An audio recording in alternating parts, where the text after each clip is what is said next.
Alright, so here I will show you how we can use our model to generate code that can be run on a Arduino board.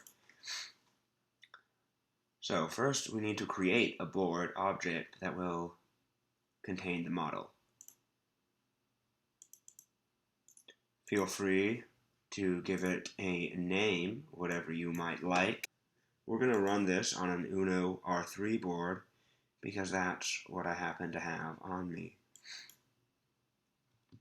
So then we'll go into here, into the board we created, and go into the composition area. Let's create quickly two sensors. One will be a digital sensor. We can drag that over. And one can be a analog sensor. We can also see that we could add more results for either of them if our sensors were more complicated. But we'll just have them be simple. Say a piezo sensor for the analog sensor that is only connected to ground and an input, and perhaps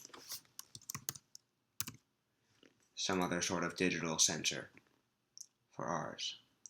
Then we can pick a control block, an operator of some sort. Let's say we want to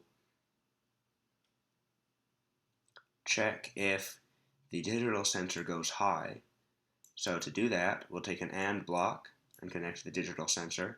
Now we have a system that if both of the digital sensor went high and the greater than and the piezo sensor was greater than our constant threshold, if both of those were both high or both low, we would get the digital output. A good example is always just something like an LED, because it generally has one input besides ground. Now we can generate our code. We go in here and we need to start NodeMon. We start it and run it, and once it runs, all the code for all of our models will be generated. Here we go, 2-sensor LED. We've got a hardware file which tells us how to connect these, but more interestingly, we get the code output here. We can verify it. Yep, looks like it runs. It compiles. Then we can go ahead and upload it to the connected board. If we had sensors connected to the board in the correct way, we can see that it would generate the code on the board.